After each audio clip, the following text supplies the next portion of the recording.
За хараад бус сэтгүүл зүйг Монголын нөхцөлд бол нэлээд яригтай юм шиг санагддаг. Санхүүжилтийн хувьд өөрийгөө ингэж бие даан авч явахад бас нэлээд хүндрэлтэй байдаг.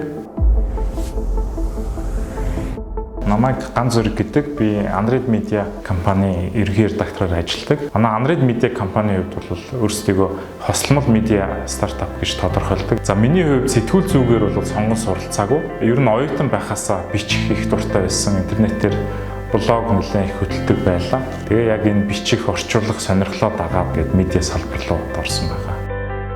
Манай хувьд бол одоо 5 дахь жилдээ хараад бусаар ажиллаж байгаа. Яаж өөрсдийгөө анханаас нь ингэж санхүүгийн хувьд тэтгэж хараад бусаар авч явах вэ гэдэг дээр нэлээд ботсон. Түүний үндсэн дээр ч гэсэн манай сайтын бас ялгарлууд тэр асуултыг тавьдсны үндсэн дээр сайн гарсан гэж боддог. Дөнгөж одоо их сургуулаа төгсөж байгаа залуучуудад бас юм содон хөнгө төрхтэй те магадгүй сэтгүүл зүй дөнгө нэмсэн ийм байгууллагад ажиллах нь өөрөө юм сургаж магадгүй зарим нэг талаар нүдийг нээж магадгүй гэж найдсан. Тийм учраас яг энэ хөтөлбөрийн тухай сонсоод ментороор ажиллаач гэдэг хүсэлтийг хүлээн авсан байгаа.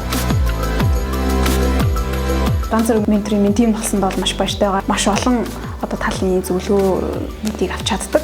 Одоо дөнгөж ажлын талбар дээр гарч байгаа хүний хувьд яах хэрэгтэй гэдэг чадлаараа зөвлөж чинь бас одоо сэтгүүл зүйн хувьд те медиа салбарт яаж ажиллавал бас үр дүнтэй байж болохыг өөрийнхөө хэмжээнд одоо байгууллагын хэмжээний хуваалцаа явж байгаа. Намайг Марл гэдэг. Би Монгол Улсын боловсролын их сургуулийг энэ жил төгссөн. За манай ментор маань болохоор яг миний мэрэгжлийн хувьд болоод яг хувийн одоо суурь чадварын хувьд бол маш сайн зөвлөгөө өгдөг. Миний хувьд бол ерөнхийдөө нэг амар олон бүхэл юм дээр нь зааж одоо зөвлөхөөсөө илүүтэй те маш их уншаа те банк бичээ гэдэг ч юм уу тэдрийгээ өөрөө сайн биелүүлчих юм бол цаашдаа ингээд ямар нэгэн сэдвийг ингээд судлаа явах боломжтой.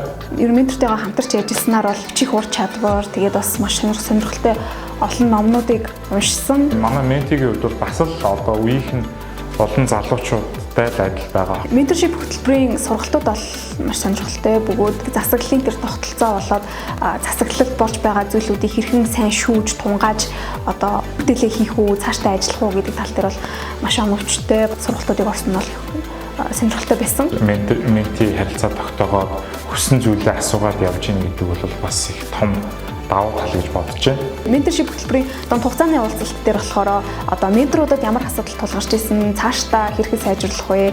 Ментинер бас одоо менторудаас юу суралцсан бэ? Энэ хугацаа хүртэл зэрэг одоо асуултуудыг тавьж ирсэн. Одоо бүгд аягүй сонирхолтой нөгөө гар зураад тэгээд ментороосоо сурсан 5 зүйлээ бичгээд тэгжсэн. Миний хувьд болохоор ментороосоо сурсан зүйлсүүдээ бас бичиж тэгж танилцуулсан. Залуучуудад хандаж хэлэхэд одоо Монголын сэтгүүл зүйн медиа салбарт бол хийх юм маш их байдаг.